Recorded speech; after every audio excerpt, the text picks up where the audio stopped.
And we are live. Welcome back, everyone. Or if you are new here, welcome. My name is Katrina, and I make bookish content here on this channel at least twice a week, and then movie reviews here at the weekend. And today I am joined by, let me see if I can get this direction right. There we go. Linda. We did some top 10s for you here at Christmas, so we decided we would do another one today since those went down well. So thank you for joining me today. Hello. And are you having a good afternoon, Katrina? Well, it's still morning here. Of course it is. Yeah. Wow. There we are. It's evening here already. Getting your head round a time difference. It's been 5 years and it still sometimes gets me. Yes. So yeah, I am here in Denver and it is 11 o'clock in the morning and you are there. Yes, I'm in Knaresborough and it is 6 o'clock in the evening. Yeah. There we go. It is sunny here though. It was snowing and now it's sunny. So that's the difference. Brilliantly sunny here. It's been a gorgeous day. Yeah. We even sat in the garden. So there we are. Well, as I mentioned, we did some top 10 countdowns here at Christmas. We talked about our top 10 Christmas reads of 2020, and we talked about our top 10 Christmas reads of all time. And so today we are going to be bringing you our top 10 2021 releases of the first quarter of 2021. When typing 2021, I never typed it correctly the first time. I'm not quite in 2021 yet. I've not quite made it through, even though we're in the first quarter. So we each have 5 books to talk about, making a total of 10. And then we each have a couple of honorable mentions because we have read some back catalogue books that we really want to shine a light on here as well. So we've each got 5 plus a cheeky couple. And they're in no particular order. Yeah. So it's just as they come. Yeah, we can narrow it down to 10, but we can't possibly put them into an order. No. And once this is fully uploaded, if you are watching this after the fact, I will have everything linked in the description box below, all the books that we talk about. I didn't want to put them in when we were live because, spoilers. But yes, we have people saying hi. Hello. Hello, Mike. Hello. Yes. And yes, first quarter is about to finish. Hence why we're talking about our favourite books of the first quarter. Yes. So yeah, we're going to jump right into it and talk about our top 10. We're going to take it in turns. And since Linda is the guest here, she's going to be going first. So I will share this first book with you. Yes, thank you. This is a book by Alison Sherlock, and she's actually an author who's quite new to me, although she's got quite a big back catalogue. This book is actually the second in a series called the Riverside Lane series, and it's about a small village called Cranbridge, which has a very picturesque river flowing through the middle. And I read the first book and was very keen to read the second as well.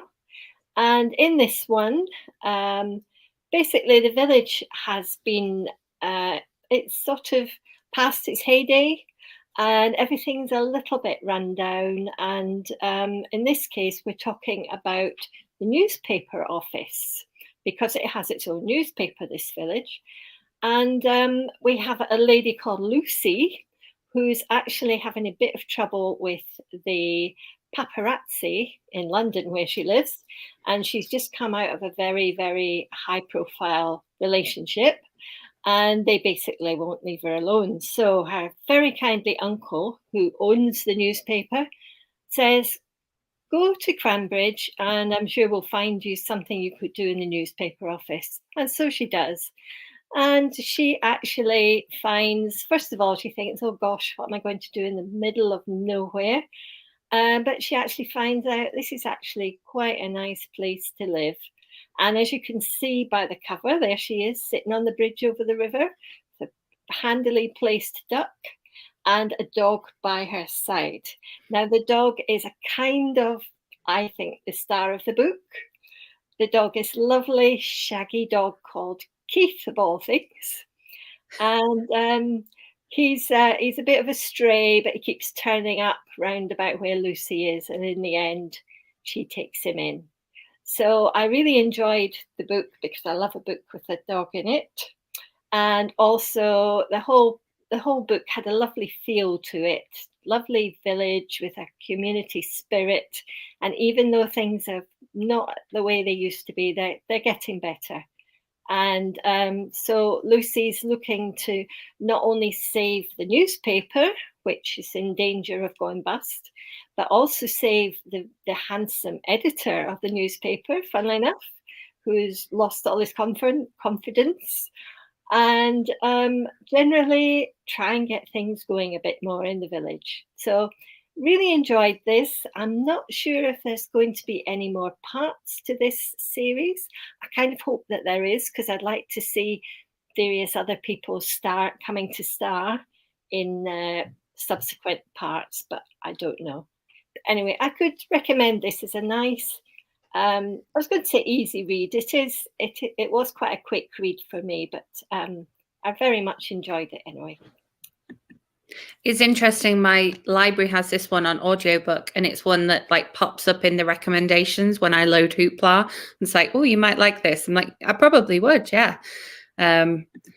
Saying it's so intriguing and community spirit. Yeah. I love when books have a big, I do, yeah, dollop of community spirit. Yeah. An author that, I mean, there's a few authors that do that really well. Heidi Swain always does that really well. Like, her books are all about community spirit. But another author that I found that I know you have also read is Rachel Lucas. Oh, yeah, community spirit. I think we've each read different books from Rachel Lucas, and I've read her YA stuff as well as her adult stuff, and I think it comes across in both. Yeah. So if you're looking for community spirit, we can definitely recommend that author as well. But yes, okay, I will move on and talk about my first book then, which I do actually have a whole video talking about here on this channel. So if you want me to go into a little bit more detail about this book, you can see that video again once this video is done. I will make sure and link that in the description box. But this is The World at My Feet by Catherine Isaac, which is probably the most recent release on the list. And this one features multiple timelines and multiple characters' points of view, which if you've been following the channel for a while, you will know I'm a big fan of. And so I love the fact that we have our sort of two main characters and we get to follow them and see them in present day and also in sort of a flashback. And our main character is also an influencer, which I really, really like. I like when authors are not afraid to tackle kind of the new world of technology that we live in, and the fact that being an influencer can be a legitimate form of income. And as well as tackling the world of being an Instagram influencer, this one also deals really well with a side of mental health that we don't see represented in books an awful lot. There've been a few writers that have tackled this particular aspect of mental health. This book's very hard to talk about without giving spoilers, which is why it's very sort of vague. And I thought about it a lot more before making my standalone review of this one. So if you want like a little bit more specific without spoilers, you can watch that review. But yeah, I think Mike Gale tackled this side of mental health in one of his more recent novels, but it's done very well in this one. And I love the fact that the cover reflects the gardening that we get in the book as well, because she is an Instagram influencer when it comes to the world of gardening, which is so interesting because I do not have a garden and have not really had a garden of my own, but I've, lived away from home. And so reading about gardens is always kind of an alien thing to me, but I really enjoy reading about it because I'm like, I couldn't do that, but it's interesting to read about. And because we've got the multiple points of view as well as the multiple timelines, you just have to keep turning the pages. So this one was a lovely and emotional read, of course, being Catherine Isaac, but The World at My Feet, Catherine Isaac, definitely one of my favorites of Q1, and also very much likely to make it onto my favorites of the year list as well. But like I say, I do have a whole standalone review of that one. Hayley says hi as well. I'm sure Hayley can attest to how good this book was, because we did it as a buddy read. So we read this one together. So that was fun. But yeah, like I say, I do have a whole standalone review of that one. And then we are about to change direction now. We're moving from lovely and emotional.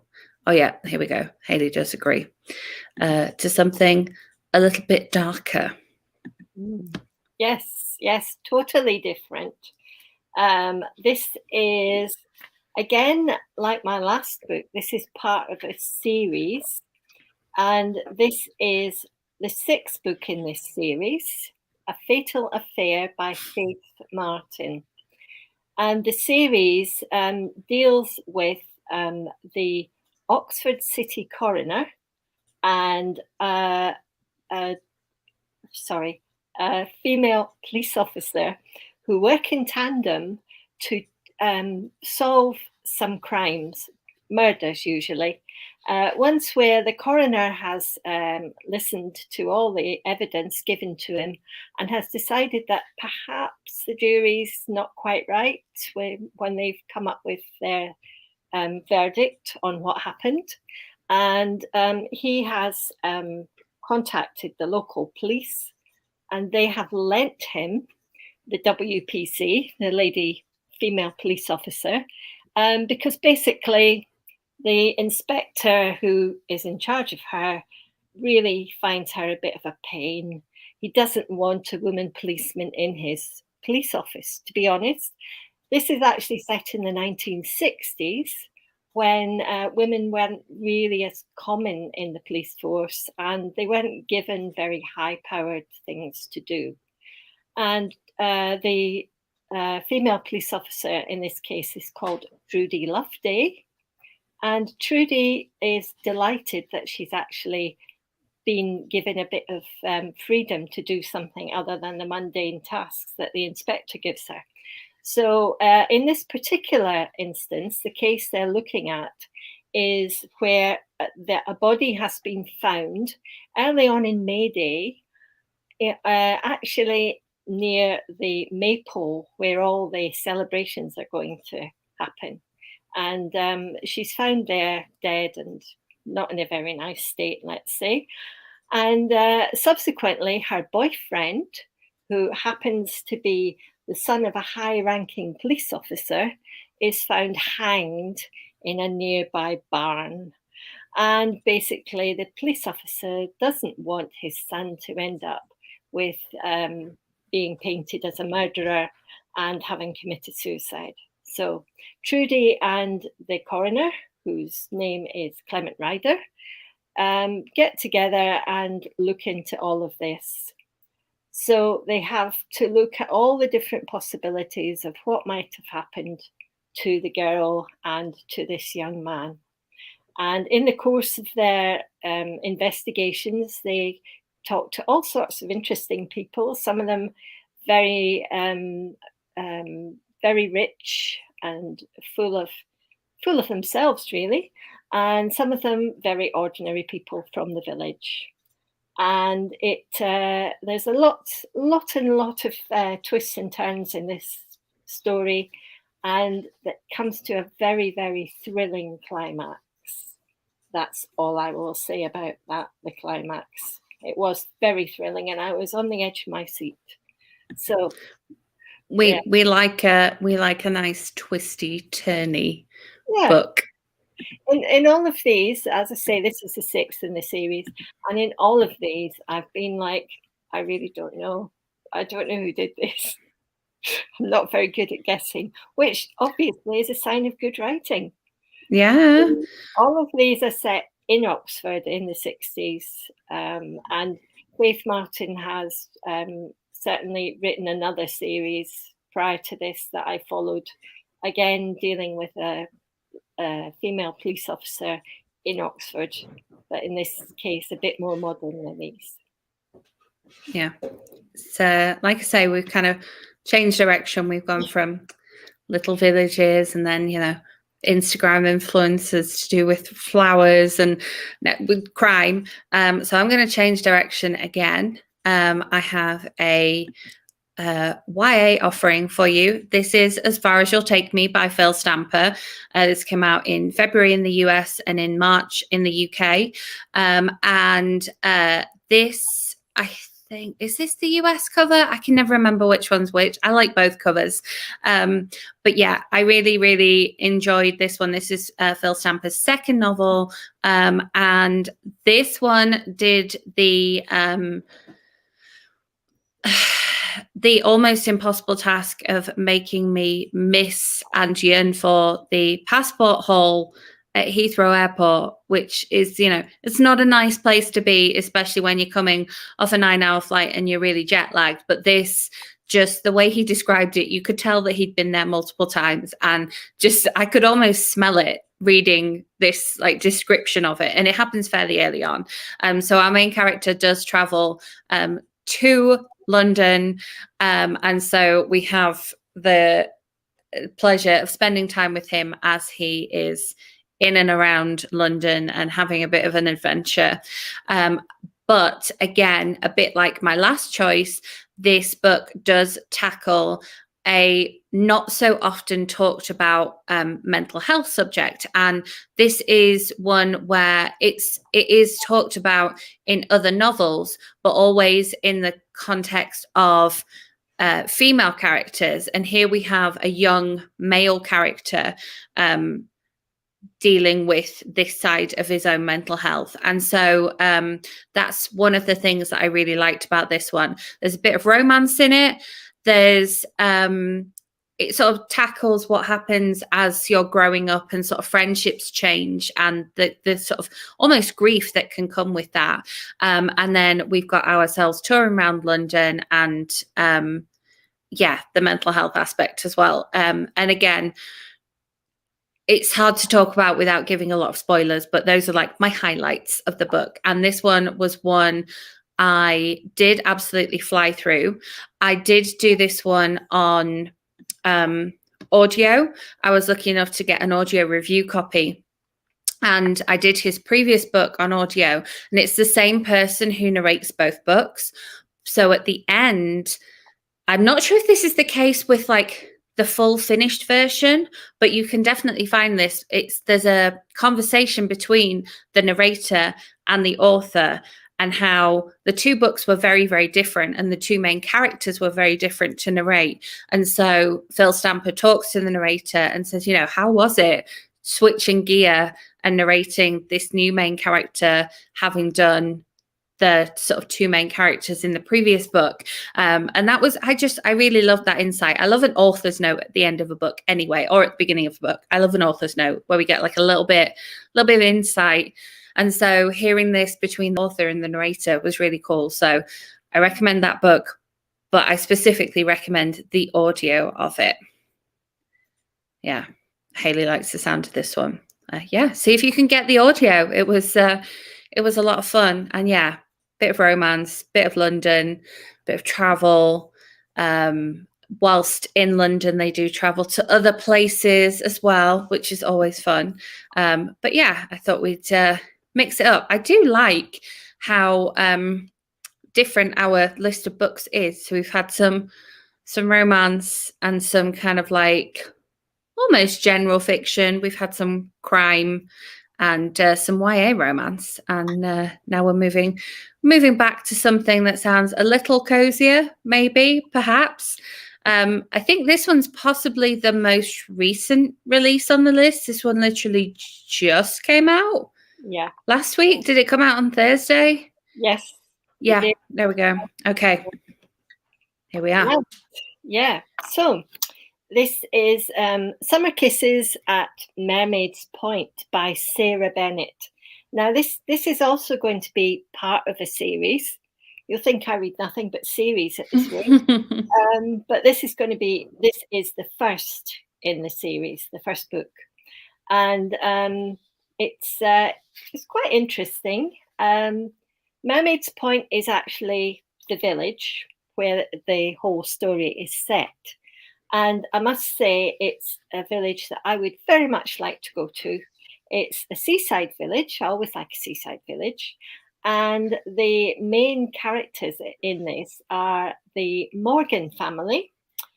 And the Morgan family live in the village. The kids still live at home, although the daughter, Laurie, runs a cafe, which has got the most gorgeous cakes, I must tell you.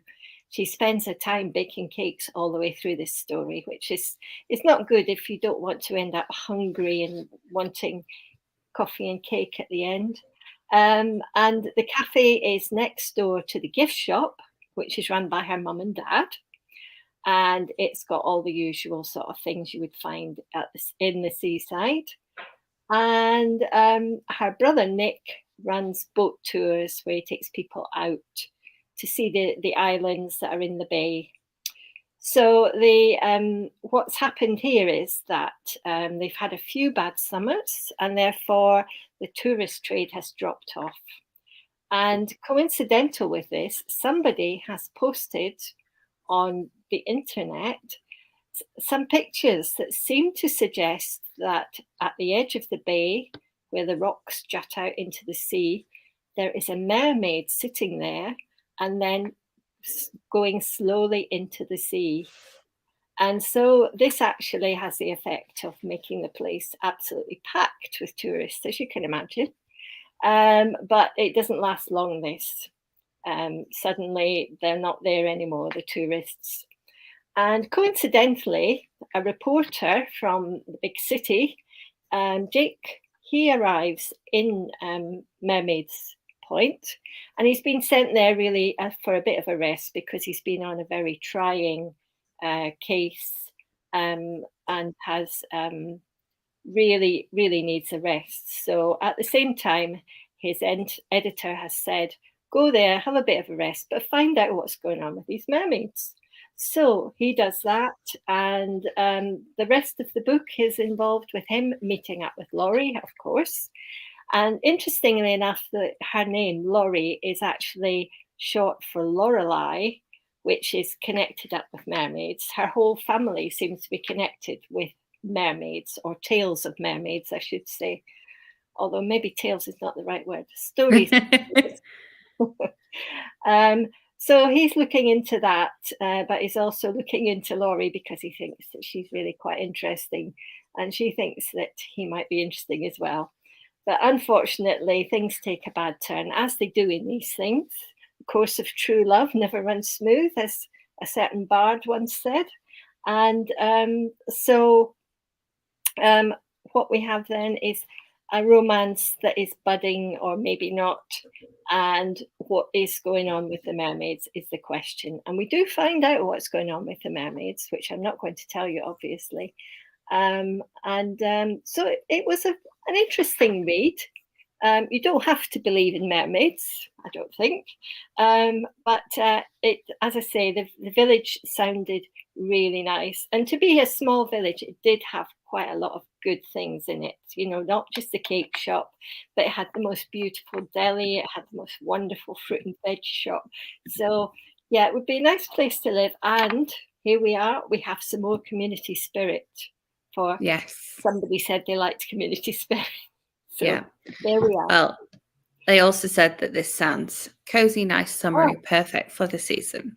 Seems we have the same sort of taste here. Yeah, well, there you go. First series rather than standalones. Yes. Gosh. So yes, and interesting. nice thing at the end of this, the author, Sarah Bennett, has put a prologue which has got the beginning of the next series. Oh. So that is nice. So you get a feel for what might be coming up next. And I shall be looking out for that next book, or asking Catriona to look out for that next book. Now, do you like when you get like the first chapter of the next book at the end of one book? Because I quite often, if it's there, don't read it because it's just too much. No, I love that. I wouldn't read it absolutely at the end. I wouldn't be like finish and then go, oh yeah, I'll read this now. I would put it down for a bit and then come back to it, because I might be undecided as to whether I want to read another bit in the series, although I imagine I would. But also I'm still in the world of the people in the book that I've just read, and I don't really want immediately to be taken on to something else. But I do want it to be there. What I don't like is a chapter from another book altogether that has nothing to do with the one I've just read. You know how sometimes an author will put, here's a chapter from a book that I published last year or something like that. Yeah.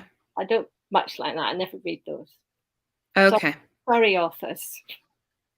No, I was just wondering if it was the thing you were like, oh yeah, I like this, whereas I'm like, oh no, I don't like this. No. Yeah. Yeah. Hayley's loving us and leaving us, but oh right. Bye, Haley. Thanks for stopping by, Hayley. Yeah, it's a bit like if you get a chapter sampler. When I've been at like BookCon and stuff like that, you sometimes get a chapter sampler that's like the first maybe 3 chapters of a book, and I'm like, I like having it, but I don't like reading it, because then I just want to read the whole book and I can't. I don't. Yeah. And then when I go to read the whole book, I obviously start at the beginning again. I'm like, where have I read this before? And I forget that I read the chapter sampler, and that's why. Yeah. But yeah. Okay, we're going to change direction again. So this was another buddy read that I did, and I did have a physical copy of it, but once I'm done with my physical books, I tend to move them along, give them to someone else. And so this is Black Book, but it is a debut novel. And I did this as another buddy read with a different friend. And this one is pitched at Sorry to Bother You meets Wolf of Wall Street. So I can attest to the fact that it is like a combination of those two movies. A lot of the stuff in this one felt very like Wolf of Wall Street, very, very like that. And this follows Darren, who is working in the Starbucks that's in the lobby of one of these big massive tower blocks in New York City that houses like masses of corporate offices. So it's a very, very busy Starbucks, and he's got no ambition to be anything more than that. He's quite happy working at Starbucks and doing what he does, and he thinks that he's very good at reading people. So him being very good at reading people leads to him being kind of like recruited by somebody that works in one of these offices upstairs. And that's where we have our kind of like Wolf of Wall Street moment with him building up and going through this company. This book was so interesting. I had to sit with it for a little bit to be like, did I just like this book, or did I love this book? And it's made it onto my like top 5 of the first quarter of the year. So clearly I loved this book. It's very, very timely. I love this cover. Like, I think that the cover is just perfect. Again, it kind of like says more about the book, a bit like the Catherine Isaac cover. It gives you like a bit of insight into the book even before you're picking it up.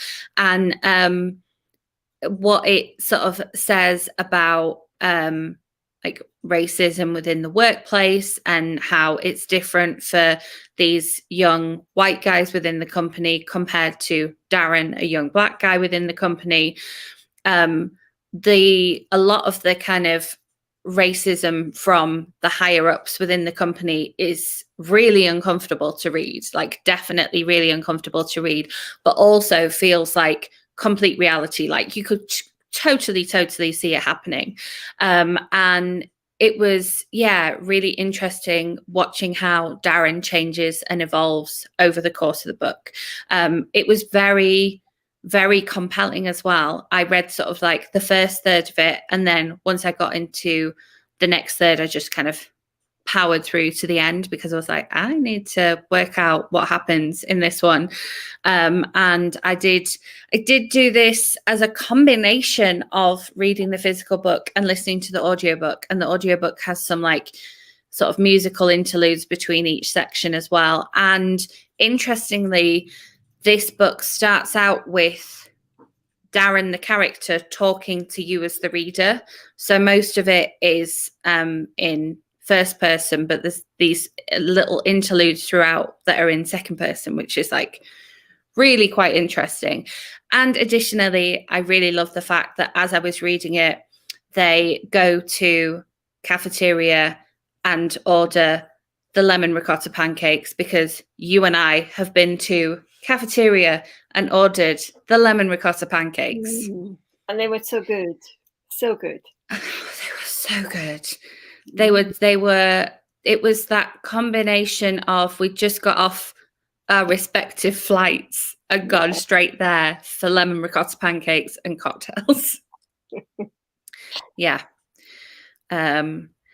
Lots of people sort of saying that they like the sound of this one. There was a lot of hype around it, and so that sometimes puts me off reading it straight away. But I think the fact that I was reading it with a friend and we were discussing it and we were like, what just happened? What's happening now? And it was very real, but also at the same time there was some real moments of humor, and it had been written so that the humor was interspersed, so it wasn't like heavy.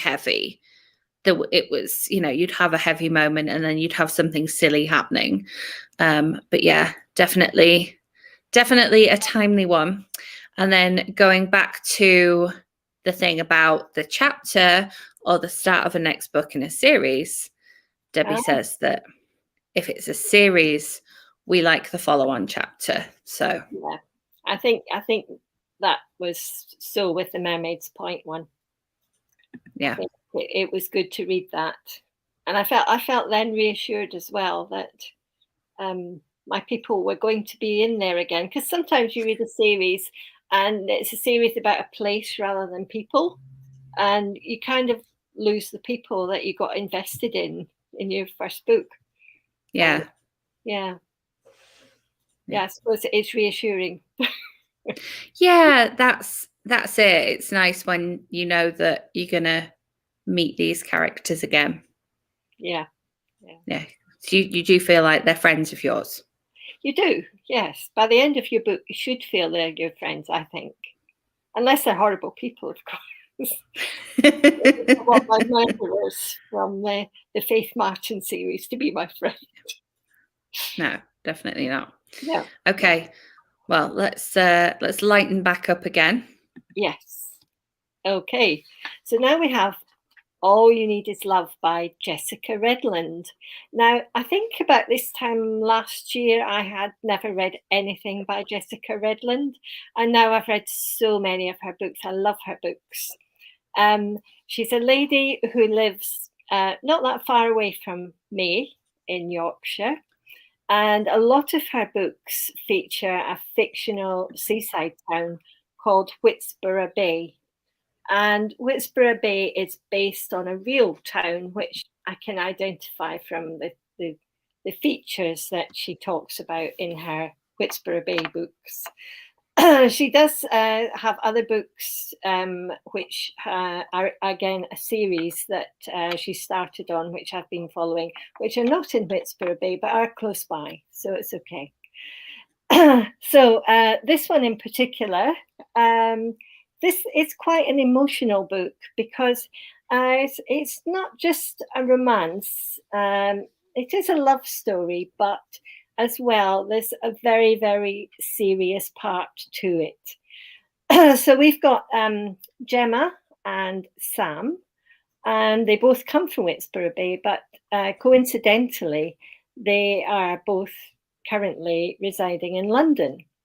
And he's a neurologist and she's a museum curator. And they're actually brought together by her mother's illness. And that is the difficult part of all of this.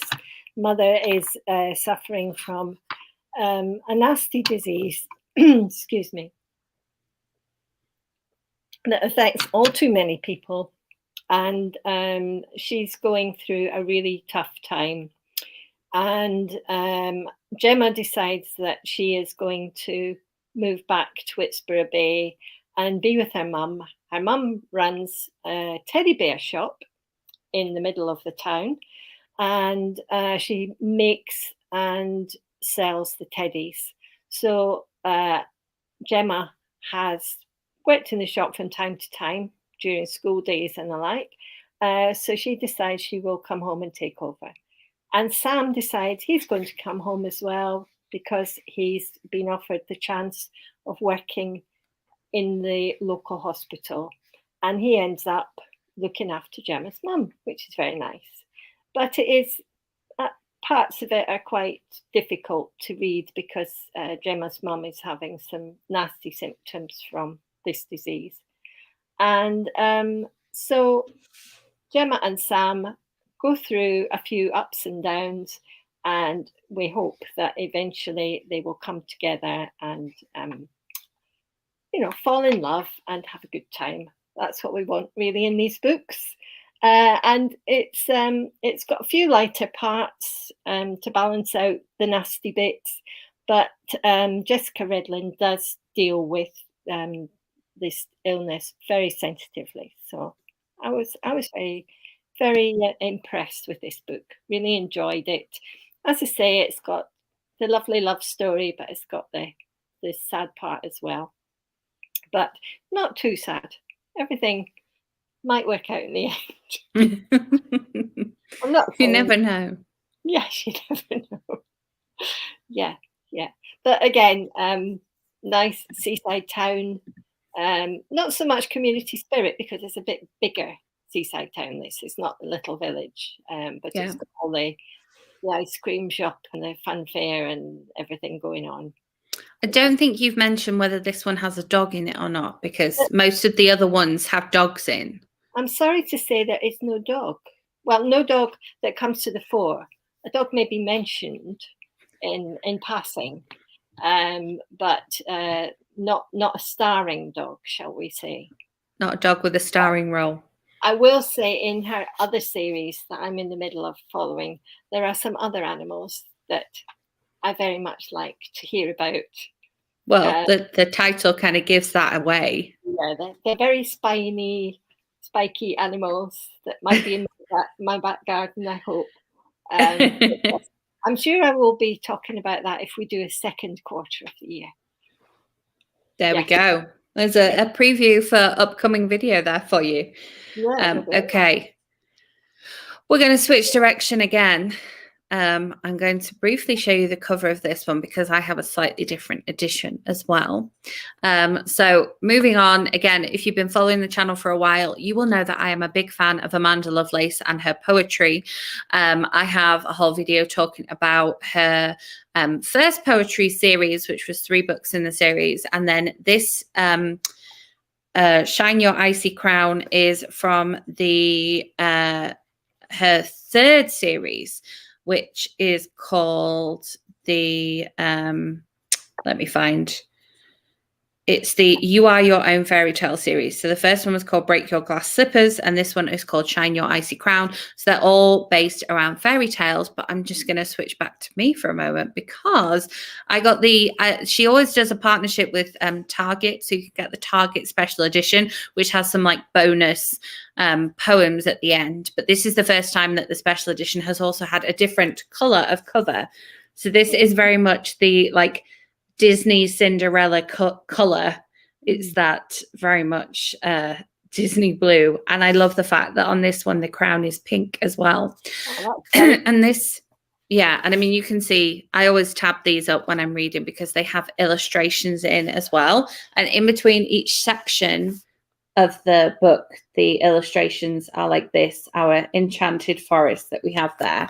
And then some of the poems are also illustrated, which is why I was like, I can actually show you a physical copy of this one. Of course, I can't find illustrations as I'm looking for them. But I mean, even that one, like these poems deal with some very like serious topics, but the illustrations are just always so beautiful. And I tab up poems that I really like, poems that I would like to go back to, or then illustrations that I really like as well. And I like the fact that there's some colour in these illustrations too. And so if you have been a fan of Amanda Lovelace's previous series, I really, really like these kind of take on fairy tale new series. And the third one in this series is coming out, I believe it's either September or October. It's definitely autumn time. But I just think that like I like sitting down and reading that from cover to cover, and then I tab up the poems, and then I can go back and look at the poems that I enjoyed and read those ones again. I did that with her very first book. I kind of reread that one, just the poems that I tabbed before her second book came out. And so, yeah, again, we've had some romance and some small village seaside tales, and then we've had some YA, and we've had some murdersome. And yeah, I was like, let's put some poetry on the list because it's definitely something that I enjoyed and kind of reflects how, yeah, not everything from Q1 has been the same. Not all the things I've enjoyed have been exactly the same. But yes, Debbie did comment that she agrees. I think it was to do with revisiting characters at a bonus chapter at the end of the book. I think that was way back when we were talking about that. So sorry I missed that comment, Debbie. But yes, we agree that we like to know that characters we've previously seen are coming up in future books by the same author. Down the hole somewhere. Yeah, exactly. I think it's a bit like that with Heidi Swain's books. Whenever a character then goes into the Cherry Tree Cafe, which was her first book, you're like, oh, I've missed you. Oh, these guys, yay, it's so nice to see them. You like anytime anyone like mentions them doing something, or a character's like going into Wimbridge, like, are they gonna go for a cup of coffee? Are we gonna see? There'll be ladies doing craft in the corner. Yes.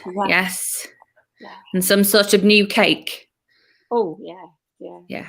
Some sort of new cake. I do like a story with food in it. Yes. I do seem to read a lot of stories with food in, I must admit. It's hard though. Yeah. It's hard.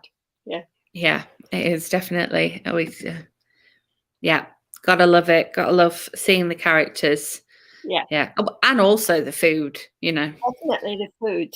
Yeah. Miranda Dickinson's books always have a whole lot of coffee in them. I think I went through one of her books, and as I was reading, I counted the amount of times like a cup of coffee or a coffee machine or having a cappuccino or like, the smell of coffee was mentioned, and it was 3 figures. It was a lot. And so, yeah, you have to enjoy her books with a cup of coffee. Yeah. But Heidi Swain's books, you have to have treats nearby, some sort of treats. Yeah. Preferably with cherries in too.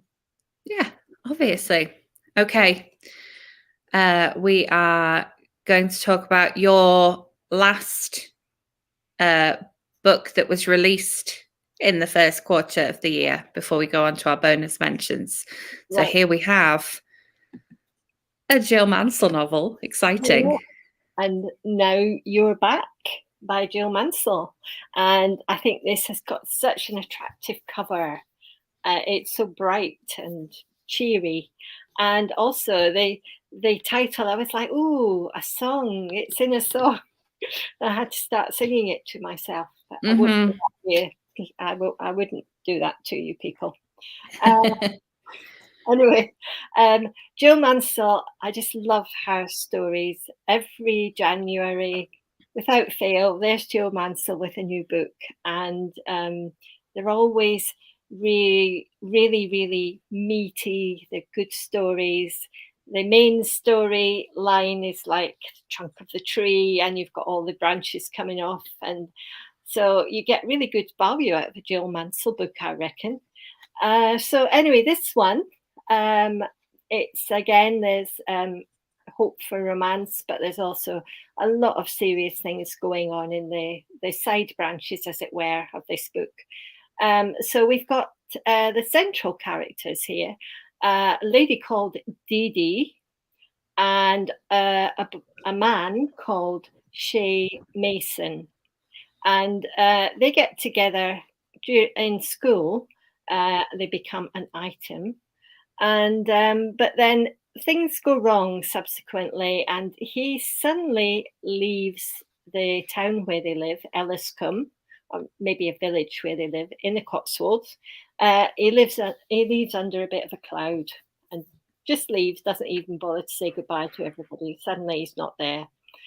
And then we join the story 13 years later, and Dee Dee is now running her parents' boutique hotel in the Cotswolds, and she suddenly discovers that Shay turns up in one of their very expensive suites. Now, he never had money before, so she's really intrigued to find out where this money's come from. And it is all very above board. He's not stolen it or anything. But he's come back into her life, and although she is now engaged to Aaron, sorry, don't know quite which way you pronounce that, but anyway, she's engaged. But she's like, yes, he is actually quite nice. I am drawn to him. What am I going to do? But he's actually there to set up his family home. Mother died a long while ago, but he's setting up the family home because the father, who's been away for a while, wants to come back and live there. He has cancer and he wants to live out his last days there. So it's very sad. And we kind of have to go through all of him not being well, and it's not nice. But also we meet up with Dee Dee's friend, Layla, and Layla's in a bit of a pickle because she's falling for somebody that we think is not really a nice person, and we don't want her to do that. And we're hoping that she's going to find out. And then there's Layla's mum, Rosa, who's been left penniless when the father died, and she didn't know they had all these debts, so she's had to move into a tiny cottage instead of the lovely house where she used to live. And so we want her to, get a better life. And all these people are really people that I ended up worrying about. But again, I can't tell you what happens in the end. But it's so there's a bit of romance there, and there's a bit of drama, and bit of, as I say, nice meaty story, not a load of fluff. I listened to this as the audiobook, and I listened to it all in one day because it was so good. I couldn't put it down. And because I have headphones like Katrina's, I was able to listen to it while I did everything that day. Cooking, cleaning, whatever. I had on the headphones. So yeah, that was very good. So if anyone saw me on with headphones on Saturday, that's what I was doing. I feel like Jill Mansell, she does that to you where, you really worry about the characters. You get like really worried about these poor people and what she's putting them through. And B, she just makes something that you can't stop listening to. I think all the Jill Mansells that I've read, I've done on audio. And it's been that case where I'm like, I'll just take the long route home today. I know I'm outside my house right now, but I'll wait till the end of this chapter and then I'll switch and put the headphones on as soon as I get in the house. Yeah. One interesting aside, which is just a little point. A as I say, the main female character here is called Dee Dee. And I looked online and I was reading Google's take on it, Google Books, and it calls her Dee Dee Lang. And that's actually my maiden name. So I was like, oh, I must put this in my review. But then I was like, her name was never actually mentioned in the book that I could remember. So I thought, well, better not put it in there because I don't But want it's an interesting little thing. Whenever you see your name in a book, it's always exciting. But I do wonder where they picked it up from. I don't know. Yeah. Anyway, that I really did find that a riveting read, as they say, and I would recommend that one. I feel like you're always kind of in safe hands with a Jill Mansell, that you can. That's it, yes, I feel like here's somebody who knows what they're doing.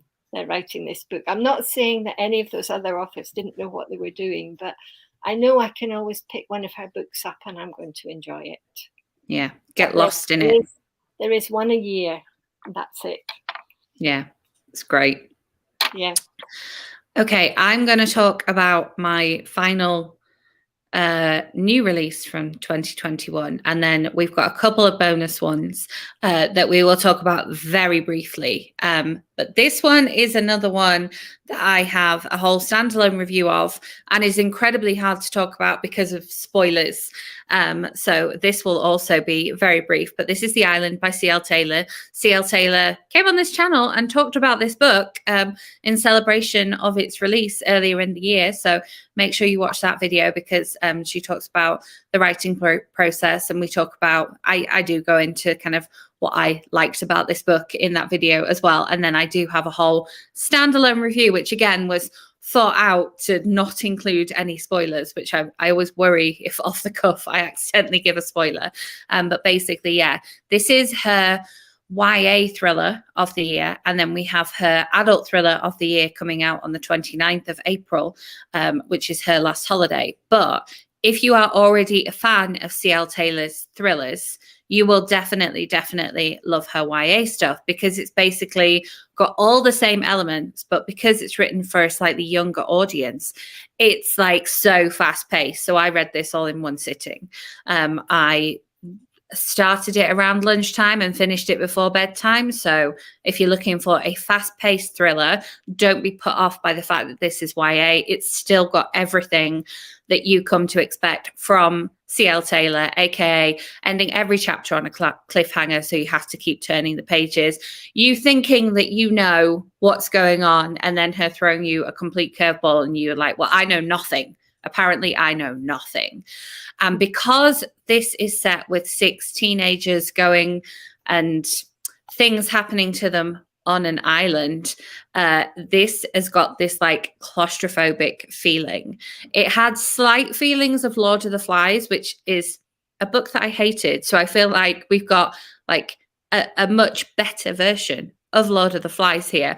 It's all to do with your own kind of like personal fears, and so that just gives it a whole other level as well. And you'll think you know what's going on, or you think you're out and in the clear, and you really don't.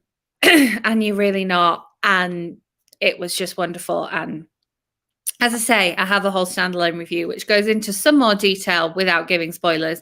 And you can watch that interview with C.L. Taylor as well, where she talks about her writing process and the difference between writing the adult fiction versus writing the YA fiction. And if you are a fan of her books and you haven't given, we have The Treatment and The Island are her 2 YA novels. I do recommend them. I know I read YA anyway, but don't be put off by the fact that they are YA. But yes, it was excellent. I really enjoyed it. And I did that on ebook. So there we have it. Are you ready to do a little fast-paced back catalogue? Okay. Favorite of 2021 so far. I'm excited. Okay. Here we have The Olive Branch by Jo Thomas. Jo Thomas is currently one of my favorite authors. Again, I've been binging on her back catalogue since I actually discovered her. This one here, we were talking a few minutes ago about books with food in, how books always have wonderful food in. They always take you somewhere wonderful, and they always feed you, which is wonderful too. And sometimes they have a recipe or two. This one didn't. This one's more about olives, as you might guess by the look of the cover, apart from anything else. Set in Italy. And this one has got a woman who does what we all do, don't we? She got a bit tipsy, having drunk too much Prosecco. So she went on to eBay and bought a farmhouse in Italy. But we all do that anyway, don't we? Absolutely. Absolutely. So, but she arrives there and things are not quite as they should be. And she goes into conflict with the family who used to own the farmhouse, and conflict with a goat, and then has to yes, it's true. And then she has to learn all about how to treat olive trees in the olive farm. And whilst I wouldn't say I'm now an expert on olive harvesting or making into oil, it was quite interesting reading about the process. So again, we're in Italy, so we're going to have some nice Italian food and nice views of the Puglia region. I think it's Puglia, isn't it? And a bit of romance, a bit of really hard time for poor Ruthie, who's bought this farmhouse, especially with the guard goat that she's found there. So there's a few funny bits, a few romantic bits, and a few dramatic bits. I feel like all this book needs for its pitch is, here's what happens when you get drunk on Prosecco and buy an olive farm. Yeah, okay. Yeah, I love that. No dog, though. No dog. No dog, but a guard goat. Yes. I love the goat. Yeah. But yeah, I'm intrigued as to what happens with the goat. Oh, well, you have to read the book then. That's I have to read the book with a whole jar of olives, though, because I do like olives. No Prosecco. I don't know. Olives and Prosecco go pretty well together. Well, no eBay then. Oh, here we go. Debbie also loved this book. Yes. Yes, I thought Debbie had read the book. Yeah. Debbie, are you also binging on Joe Thomas right now? So know that Mum's recommended a few of those. So I have. Definitely. Again, there'll be another one coming up if we review in the next quarter. Exciting. I've got a new one coming out. Yes. Yeah. Is it May? I think it's May. I've kind of lost track a little bit. It might be June. Yeah. Exciting though. Yeah. Okay, I'm changing direction again. Okay. We're going a little bit darker. So this is The Pull of the Stars by Emma Donoghue, which did only come out last year. My two extra books are ones that I kind of caught up on from 2020 releases. And this one does take place during a pandemic, which I read during a pandemic. And I didn't think I would be able to do it, but I really enjoyed doing this. This is also very intense, just like the last book that I talked about. This takes place during the Spanish flu, and it takes place on a sort of maternity ward. So for the mothers who have the Spanish flu and either are having or have just had a baby. So this definitely has content warning for very gory scenes of birth and what happens afterwards. But because it takes place on this tiny, tiny maternity ward, and it takes place over literally, I can't even remember if it's more than 24 hours. I think it's possibly takes place over maybe 3 days. It's very intense. It's very good. I read the book room after having watched the movie and was like blown away by Emma Donoghue's writing. And so I wanted to pick up another one of hers. 2 different librarians recommended this one to me, so I knew I had to pick it up. I did the audiobook. It was incredibly well narrated. I listened to it all in one day. And so the intensity of the book itself came across with the intensity of my reading. And even though this one takes place in a pandemic and does, has some dark and gory bits, I really recommend it. I really, really enjoyed it. And even reading it right now was good. But yeah, that's a picture of that one. Again, can't talk an awful lot about events that happen because, I mean, it's pretty easy to kind of guess what's happening because it's taking place during the Spanish flu. But yeah, again, changing direction. Okay, this book. If I saw this book, I'm like, this has some of your favorite keywords in it. So I would definitely know to pick this one up for you. All right. Okay. Yes. Little village and library. That's me. But essentially, this is I picked this up for the author because I have discovered Helen Rolfe, and I have been reading her back catalogue as well. And in fact, Christmas time, I actually read 6 of her Christmas books that were all in a series, which I just loved. I just binged on one after the other. Lovely. So anyway, I picked this one up and I thought, this sounds like me, the picture and everything. It wasn't quite what I expected, I'd have to say. It wasn't quite as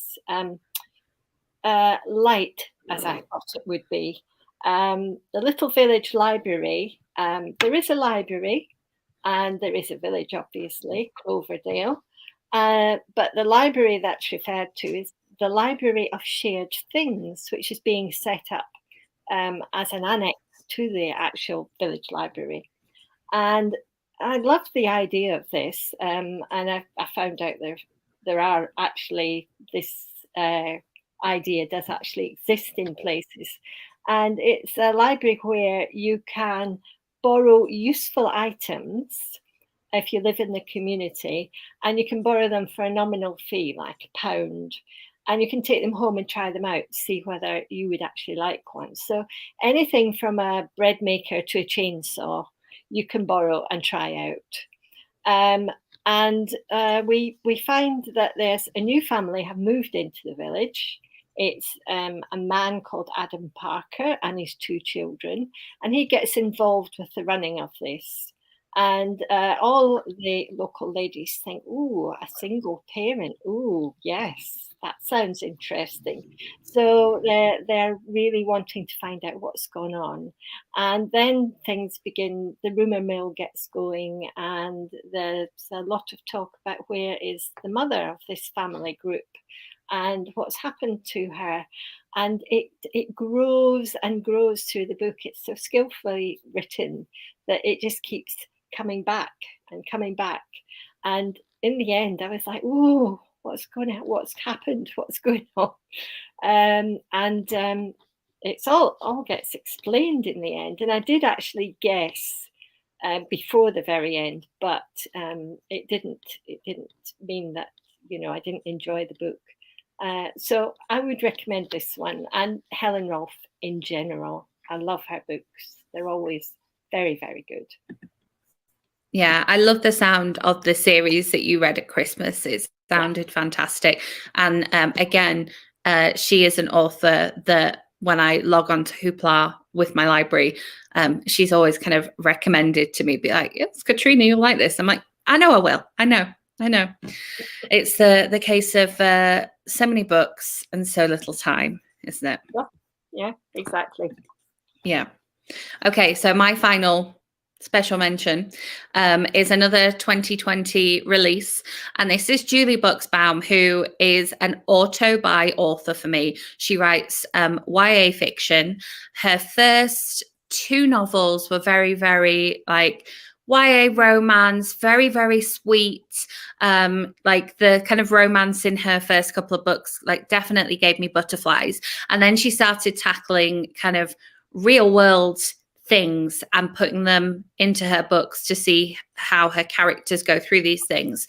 So Hope and Other Punchlines, her 2019 book, deals with 9/11 and the fallout on a couple of different teenagers from that. And then this one, as you can see from the cover, deals with the college admissions scandal. And again, from the point of view of the teenager going through it. And a bit like when I was talking about the Catherine Isaac novel, this one deals with kind of then and now. So the book starts with, the cops knocking on the door and being like, we're arresting you for this, and arresting her mother. And then we get to go right back to the beginning of that particular academic year with all the college applications and what have you. And we get to go through, flick back and forth and see how she's handling having these college applications and then having to go through everything with her mother. Her mother is also a minor celebrity, a bit like the celebrities that we've seen going through this on the news recently. There's a new Netflix film about this that I really need to watch, especially having loved this book. And this was another book where I picked it up, I started listening, and I never stopped. But I feel like this author, I think I could say this of all of her books, I pick them up and I'm like, that's me. That's me for the rest of the day. I'm in, locked in now. But I really like the fact that we got to see this from the student's point of view. And also, she has a younger sister. And this author has really thought about how it impacts the family as a whole. So it's not just the person that did the crime and then the student who may or may not be going to college. We have to look at how it's going to impact the father and the younger sister as well. And I knew going into it roughly what it was going to be like, but it exceeded my expectations. And I think it's almost a bit of a shame that they gave it a pink cover, because I think by giving it that pink cover, it's going to narrow down the audience of people who would pick it up, because I think it's not a YA romance. It's a YA contemporary fiction, and it deals with like the real world stuff, a lot like Hope and Other Punchlines. And again, Hope and Other Punchlines has got some kind of like muted colors on the cover. And I'm like, I really want someone to redesign this cover so it looks like it's a YA contemporary, but it's not a romance. And it's just really good. And Julie Buxbaum, like I say, she started off with the very, very like sickly sweet romance. And now we're tackling these real world things, but seeing how it affects the teenagers going through this, because teenagers are going through this, and we get to hear on the news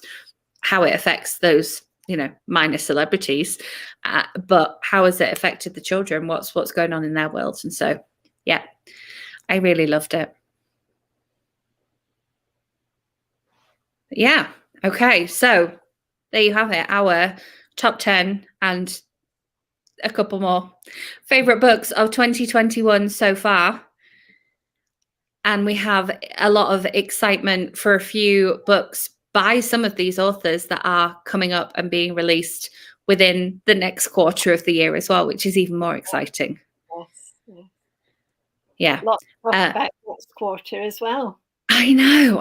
It's very exciting. Before we finish up, what are you reading right now? I am reading Philippa Ashley, a new book that's coming out. I think it's in June it's coming out.